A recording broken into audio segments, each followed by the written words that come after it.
Welcome into the Nashville Game Changers podcast. I'm your host, Jill Jelnick. The madness is officially here. NCAA Tournament kicking off later this week. So why not bring in someone that knows a thing or two when it comes to playing in the madness, coaching in the madness, all of the above. Please help me welcome to the show former Vanderbilt star, also head coach of the Davidson Academy Boys Basketball team, James Strong. Coach Strong, thanks for hopping on the show with us. Well, thank you for having me. You've had so many amazing guests on the show. You do such a good job. It continues with you. So yes. I'm just blessed to be here. I'm blessed to talk about some basketball. Yes. Blessed to represent Davidson Academy. So thank you for having me. Absolutely. I like continuing the basketball theme because right now it's what everyone is talking about, right? March Madness. We just had the SEC tournament this past week in Nashville. Vanderbilt making a nice run to the title game before they ran into Darius Acuff Jr. and Arkansas, who I think Darius Acuff could be a top 4, maybe top 3 draft pick coming up in the NBA draft. But Vanderbilt, nice run, and now they're trying to keep that going into the big dance. They'll face McNeese right out of the gates. We'll get into that in a little bit. I first want to talk about year 1 at Davidson Academy. You took over the program just last year, April of last year. Yes. Year 1 under your belt, played in, went to district. Kind of what were your initial thoughts of the first year? Well, I'm blessed to be there. Dr. Judd, Sarah Jane Moore, Kevin Harper, their leadership over there, the board of directors, they do such a great job. It's such an amazing place. And I've been blessed to be at some great places throughout my career, but Davidson ranks up there as just a great place to work around great people and great kids. But, our first year, my goal was to, double the win total from last year. And Kevin Harper was the coach before, and he left me a really, really good, experienced team with some seniors. We had 7 seniors on the team this year. And so we were just trying to, figure out my coaching style. They were getting used to how I coach and stuff like that. And it was a little bit of an adjustment for me, to be honest with you. I come from the collegiate level, and you're used to dealing with guys that are basically professional athletes at that point. They're preparing to get to the next level. They've already pretty much shown a level of dedication and commitment. And so just making that adjustment, just in terms of like communicate with them and trying to talk to them and stuff like that was a little bit of an adjustment. I'll be honest with you, at times it made me feel like a bad coach.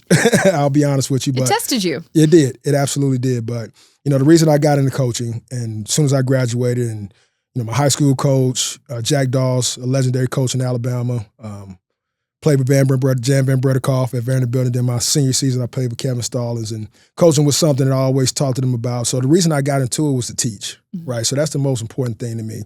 At all my stops throughout my coaching career, teaching has been the most important thing to me. And, I've been blessed enough to just be around a bunch of great kids and stuff like that. So just being able to communicate with them and teach at the high school level as opposed to the collegiate level was a little bit of an adjustment, but we got off to a pretty good start. We started off 8-3. Good Pasture is our rival. So we went over to Good Pasture and won, and that was kind of the highlight of our season. And then we kind of hit the injury bug, which happens to a lot of teams. But one of our key players tore his ACL, and then we just had a bunch of other nagging injuries throughout the year. So we just kind of went up and down.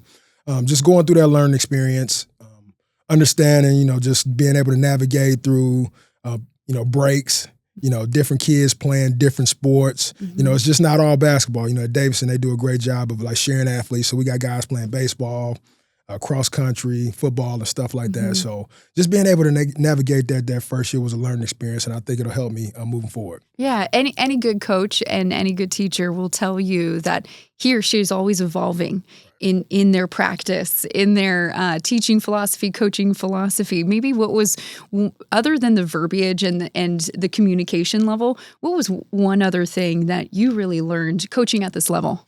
I think I try to do too much, right? I think I try to do too much. So, I've been around some great college coaches, some great basketball minds, and I picked up different things from each of them along the way, and I think I was just trying to do too much, So the terminology part of it, just getting them to understand, what I was trying to say and using terminology. So I would say something, and in my mind, I'm thinking they understand what I'm saying, and I had to go back and do a much better job of breaking it down individually and teaching them and teaching points and just very, very small details. So I think I was trying to do too much, and then we kind of, we eliminated some things and tried to get good at, 1 or 2 really good things. And so we just kind of did that towards the end of the season. So if I could go back, I would probably try to simplify it just a little bit more. do a little bit more teaching in terms of detailed stuff and being at the right spot and skill development and all that stuff. So, yeah, I was doing way too much to start. I was doing way too much. Yeah, that's fair. That's fair. And now you've set the foundation, right? You've kind of put the building blocks in place for the program that you envision, that you want, that you foresee. And now it's off season. I know you're not at practice every day, right, but you're still keeping busy. So maybe what are some of the things you want to build off of or really are looking forward to in year two? Well, right now, we've got some other guys playing some different sports, right, but I've got about 7, 8 guys in our 7-period basketball period, and now we're just doing a lot of skill work. And that's one of the other things that I learned throughout this year. You know, guys, once they get to college, they were the best player in the high school team. They already have established a certain level of skill. You know, they're more focused on bigger picture things. Now we're just working on a lot of fundamental things, you know, shot work, footwork, shot preparation, being able to finish with different hands, ball handling, making reads off of ball screens and stuff like that. So now we're really focused on the skill development part of the game. And we'll do that throughout the summer. You know, we get several days in the summer where we can go to team camp and have some practices.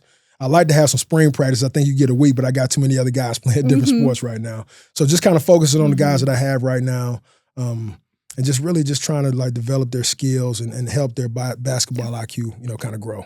You mentioned the head coaches you've worked for and coached under. You've had a great coaching journey. It's so much fun and very Middle Tennessee oriented, right? From Vanderbilt, then to under Coach Stallings at Vanderbilt. You got your foot in the door and then went over to Belmont with Coach Bird. Jerry Stackhouse with Vanderbilt again. Did you always know you wanted to coach? I did. It was something that just kind of, you know, I was taught by a great high school coach. And that was one thing he always mentioned. He's like, guys, the way I'm teaching you the game, you're going to be able to be a coach at some point. And that's just something that kind of stuck with me. And so I just kind of gravitated to like the finer details of the game, trying to understand why you playing a zone, why you playing man, why would you guard a guy a certain type of way. And so that was something I talked to Coach Stallings about while I was in school my senior year. I actually was lucky enough to go over and do a basketball internship at TSU with Coach Frankie Allen my senior year. So a teammate of mine, Atiba Prater, we both did an internship over there, and that kind of got my foot in the door and gave me a little bit more understanding about what coaching is really like outside of just being on the floor. So again, and then I've just had so many. I've been so blessed. You know, Jan Van Bredekov was my coach my first 3 years, who was an SEC Player of the Year, played in the league. His dad was a coach in the NBA for a long time. Coach Stallings came in, who's a great X and O guy. Then I was fortunate enough to go to Furman with Jeff Jackson, who's now the commissioner of the Missouri Valley. And he just taught me all the ins and outs about recruiting, how to be detailed, how to make sure you touch everybody in the recruiting circle. Then I was blessed enough to come back to Belmont with Coach Bird. And the connection there was when I was with Stallings, he and Coach Bird used to play golf together. They were friends.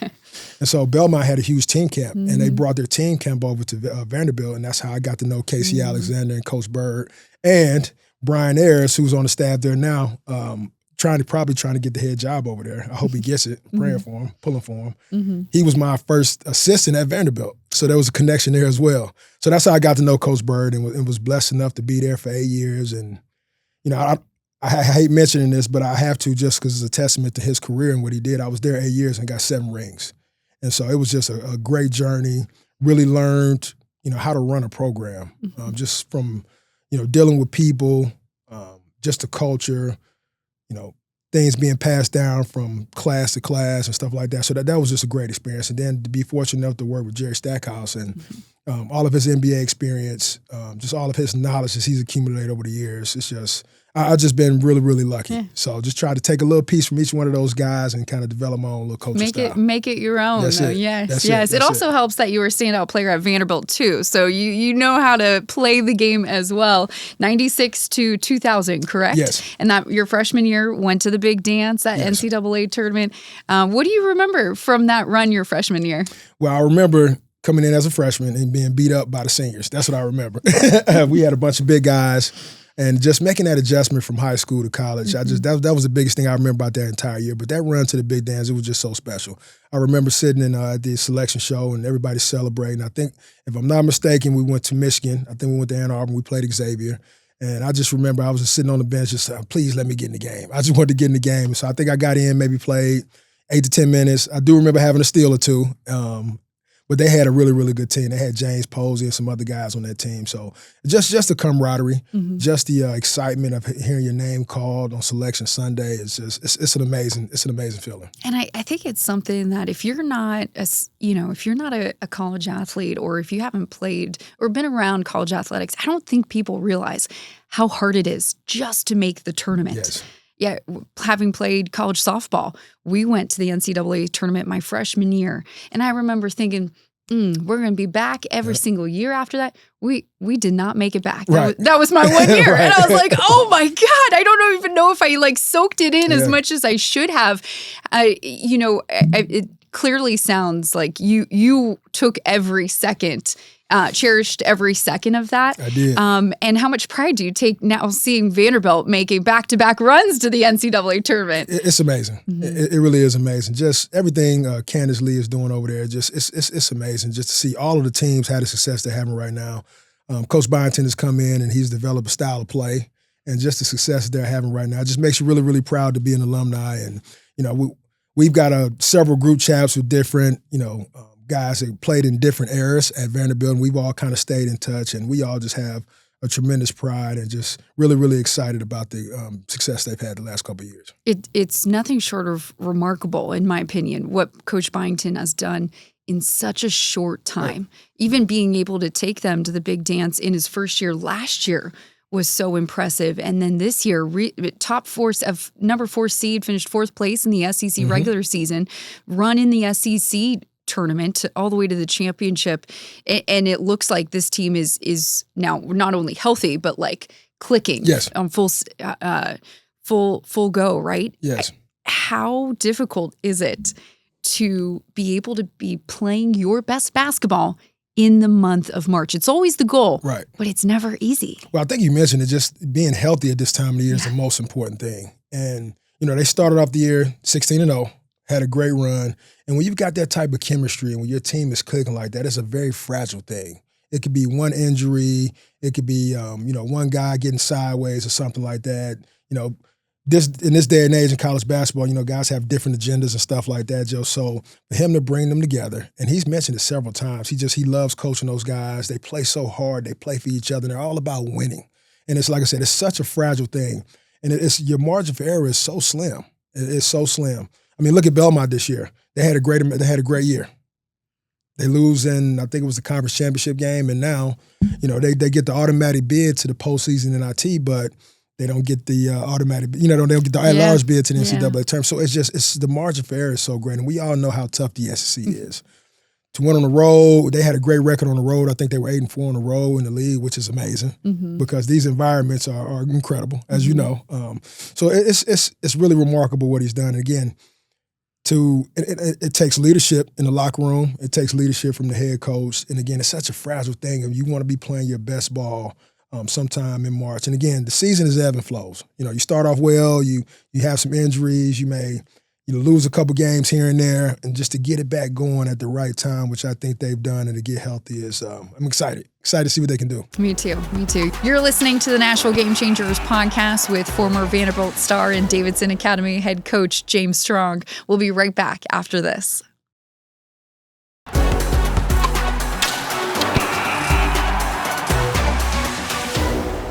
James, Tyler Tanner. Let's talk about the local kid. I know you have some ties to him. I also know that before this past weekend, you were Vanderbilt's all-time leader in single-season steals. 79, if I had that correct. It was 77. 77, yes. And then Tyler Tanner just surpassed that this weekend thanks to, I think actually, he had 3 steals in that game versus Florida. So the whole tournament obviously put him ahead, but a special player. Absolutely.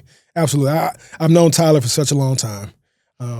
His mother and my wife, they both worked together at Baptist Hospital, which is now St. Thomas. Brentwood Academy, they used to come to Belmont's team camp, and he was a star player there. I used to always try to pick him on my camp team. So just knowing about him, just knowing he had a different edge to him for a long time ago. Was blessed enough to recruit him at Vanderbilt. And again, my only regret is that I didn't get a chance to coach him at some point. But I wouldn't want anybody else to break that record except for him. And he's just got such a knack for the ball. He's got great hands. He's got great anticipation. I try to, put some film together for my guys to watch it now. He doesn't reach. He's in great defensive position, and he just waits for the defense to make one mistake, and he usually capitalizes on it. So, I'm glad he broke it. I thought it was going to last for a while. There were several players that came through that said they were going to break it, and I'm glad he was finally able to get that done. Yeah. He's probably going to stretch it out, too. He'll probably get it out to about 85. Yeah, he's going to get a nice cushion with that single-season steals record. Absolutely. You hit on a very elusive discipline with his defense. I think what amazes me is what he's able to do, and he's not a big guy. Yes. He's that, if anything, he's that annoying, that guard, that facilitator on offense, but just that annoying, tenacious defensive player. And it's so fun to watch him play. I think now that Duke Miles is back healthy, what a dynamic duo, the two of them. And they complement each other pretty well. They do. And Duke's another one, too. He's got great anticipation skills. He's got great discipline, and he's got quick hands as well. And if you try to drive the gaps or you're careless with the basketball, they'll make you pay for it. And they do a great job of converting those steals into points in transition. That backcourt, again, it reminds me of me and Drew Maddox, or me and Atiba Prater, or Atiba and Drew. We kind of had that same kind of chemistry. And if you look at the steals, it's Atiba, it's Drew, it's Frank Second, it's myself right there. And so the three of us had an opportunity to play together, and it kind of reminds me of that same type of chemistry defensively. We just had Drew Maddox on, Nashville Game Changer. It was fun talking to him about Vanderbilt and him being a three-generation Vanderbilt basketball player.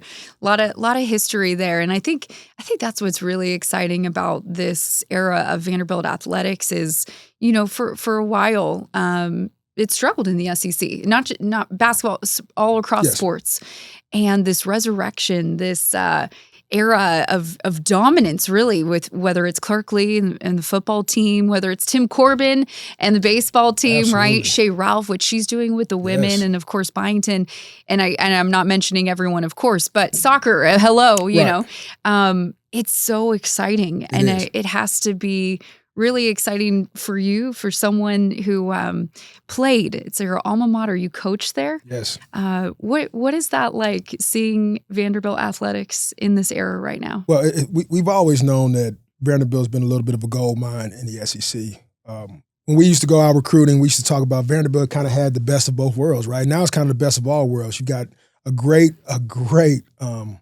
academic institution. You're going to get a great education, top 20 every year, right? Then you play in the SEC, which is arguably going to be the best conference every year, top 1 or 2 every year. Mm-hmm. And then you throw in Nashville now, which has exploded in the last 10 or 15 years. So now you just kind of got the best of all worlds. So you got great resources in Nashville. You're getting a great education. And then also you playing in one of the best leagues in the country. So, I'm glad. And Candace and I, we've known each other for a long time as well, too. And she probably won't like me telling the story, but Candace and I knew each other when we were in the 5th grade. And so we went to different middle schools and different high schools, and she had a great career at Bob Jones, and I had my high school career at Butler. And then all of a sudden, freshman year doing orientation, we're walking around. I'm like, Candace, what are you doing here? She said, what are you doing here? And so we just kind of got close from that. But just to see what she's done, leadership from Chancellor Dearmeyer, it's just amazing. And I know Drew spoke on it last week, and can't just say enough about what they've done and her leadership and, just the resource and everything they've done right now. It's just amazing to see top to bottom, Olympic sports as well, just the football team, the excitement it does. It's been amazing. We're just so happy. Stay with us. You're listening to the Nashville Game Changers podcast with Davidson Academy head boys basketball coach James Strong. We'll be right back after this.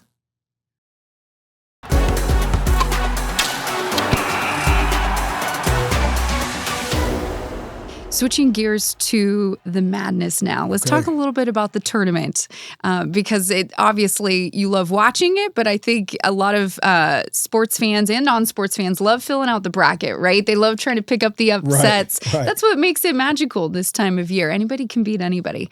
I don't like that. I've read a couple columns on ESPN, and a couple people have McNeese upsetting Vanderbilt as that 12-5 upset. And I'm like, no, not that one. Stay away from that one. I don't like that. How do you like Vanderbilt's matchup with McNeese? I like it. I think, in this tournament, when you have great guard play, that's how you get, make deep tournament runs. And the way Duke is playing right now, the way Tyler's playing right now, and, if Vanderbilt can shoot the ball the way they did, not the last game in the tournament, but they can shoot the ball well. They get Tyler Nickel going and some of those other big guys making threes, McLaughlin, that they can make a really, really deep run. And, they've got a matchup potentially against Nebraska in the second round. And, I just think the way they shoot the basketball, the way they can get hot from three, their space and, the way they push it. And then again, I think they're underrated defensively as well too. So, it's always that 12-5 matchup. They try to pick the upset. I agree with you right there. I don't think that's going to happen this year. I hope it don't happen. But I think they can make a nice little run. Yeah, and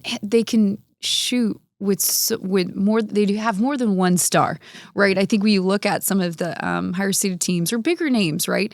1, 2 stars, or maybe some of them are battling health issues too. Vanderbilt has not only Tyler Tanner, Duke Miles, yes. Tyler Nickel, McLaughlin. You have various players that can step up and have it be their night. Yes. And if someone is having an off night or starts a little cold, can pick each other up. Right. That's huge for a deep run. Absolutely. And I think that's what they've done throughout the year. I mean, even when Duke Miles was out, you had other guys step up and make plays. And again, when you have a team like that, again, it's very fragile and you got to have guys ready. You don't always play the minutes that you want to play. But you have to be ready to step up when your opportunity is there. And I think they've had several guys come off the bench to do that. Chandler Bing, obviously Washington has been great. And those guys that took advantage of when Duke was out and that valuable minutes you get in the SEC play. And those minutes are going to help him hopefully this time of the year. Yeah. What would be your advice to them as they head into the tournament, especially for the guys, this is their first big dance? Well, the first thing would be just to enjoy it all.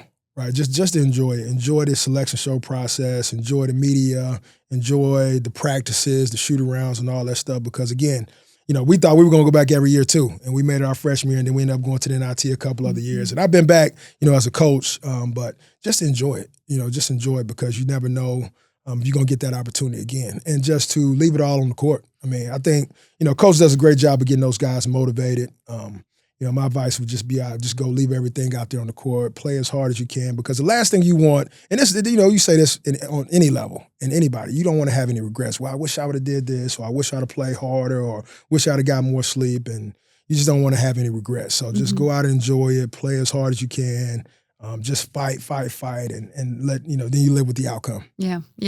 Any dark horses? Do you have a upset that you maybe are keeping your eye on, or a dark horse to make it a run at the Final Four? Well, 2 teams. Right, so I think St. John's has got a really, really good team. They won the Big East. They did, and they were. I think they're a 5 seed. They are. Yeah, I think that's underrated matchup right there. and they're a really tough region with Duke and Michigan State, and that's a tough region. But I think they're playing really well right now. They've got a really physical team and an athletic team, so I think they've got a chance to make a deep run. And I know a lot of Vandy fans are not going to like this, but I think Arkansas has a chance to make a run. They looked good on Sunday, yeah. So if they're making shots the way they are, with their athleticism and with A-Cuff and all the pieces they've got surrounding them, I think they'll be a really, really hard team to beat. So, but again, shooting the basketball in the tournament is really huge. And when you talk about upsets and stuff like that, it's usually a team making, 9, 10, 11 threes or something like that. Now, Arkansas, I think they made – was it 15 against us? I think they made 15 against Their us. Their big man had 4 in the second half alone. Brazil made 4. Billy Richmond made 3. It's like, when they're making shots like that, they're gonna be really difficult absolutely. to beat. And I think another team is Miami of Ohio. Oh, okay. As a team, I think they're shooting maybe close to 40% from 3. And even though their strength of schedule is not as high as some of these other teams, they can really, really shoot the basketball, and they do a good job of spreading the floor, making the extra pass, getting the paint touch, and then drive, kick, and swing. And just, in this time of the year, you got a great guard play. Yeah. Obviously, you got to rebound the basketball. You can't turn it over. But when you got guys that can make shots and you got a team that can get hot from 3, I think they can, you got a chance to make a run. It's so funny you say that, because I've also heard the other side of, this team is big, lengthy. They got big bigs. They dominate the paint down low. Would you kind of like Florida, right? Would you take a team that is the bigger team, can dominate the boards, dominate in the paint, versus the hot shooting 3 team, right? Ideally, you have a team that's both. Yes. But if you were to take one or the other, who would you choose in March? Well, my answer, I'm a little biased. Okay, I'm a little biased. I spent 8 years at Belmont with Coach Bird, and we had teams that shot the ball really, really well every year. And we always had a chance with whoever we played because of our ability to shoot the basketball. And when you can bring bigs away from the paint and you can spread the floor, and if you got guards that can, dribble, penetrate, get to the paint, make the right play off 2 feet, and now you driving and you kicking and you making an extra pass, and sometimes that can nullify having big guys that protect the rim. And sometimes big guys aren't used to guarding perimeter guys, and chasing threes and getting through, screens and stuff like that. So, again, I'm biased. I would take the high shooting team, a team that can shoot threes every time. That's why everyone says guard play in March is so imperative. Yes. So important. Makes sense. Absolutely. It makes sense. Okay. Yeah. I'm writing that down. I'm picking my teams for the bracket. Yes. You know what? I didn't ask you earlier. Your son plays for you at Davidson Academy. He does. What year is he? So he's a sophomore this year. Oh, so okay. So you still got 2 more years with him. Years, yes. How much fun has it been being able to coach your son? It's been amazing. Spent so much time recruiting. So much time traveling throughout the years that, you miss so many games, you miss so many practices, with your kids and stuff like that. And that's a sacrifice that, I think I think they understand it, but it's something that's really big when it comes to like a family and spending time with your kids and stuff like that. So, I've been able to ride to school with him every day. We get to the gym every morning and we get extra shots up.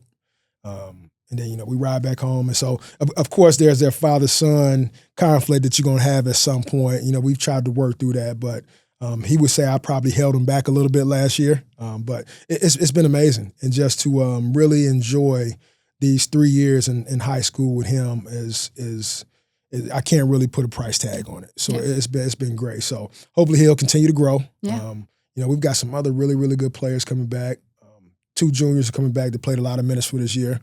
And again, they got some valuable experience last year as well. So, again, just it's you can't put a price tag on it. Yeah. It's been great. Yeah. Coach, this has been great. Before we let you go, I want to finish with our In My Opinion segment.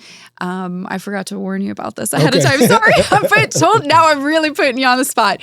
In my opinion, something that's been on your mind lately does not need to be March Madness related, does not need to be basketball related, but something that you're passionate about, whether it's in a good way or whether it's in a, let me tell you about, this rant that I've had about X, Y, and Z. So what is one thing that's been on your mind lately? What is your opinion? Well, but because it is, basketball season and because we're getting ready to hit the, especially in college basketball, hitting the transfer portal, one thing that's been on my mind just all the way around is that, I think my advice to my high school students, my advice to collegiate people, players and parents and stuff like that is just to make sure, you're choosing a school or you're doing it for the right things. And again, man, I totally understand NIL deals and transfer, but I just think, when I came in, I had to basically play behind Drew Mattis for 2 years.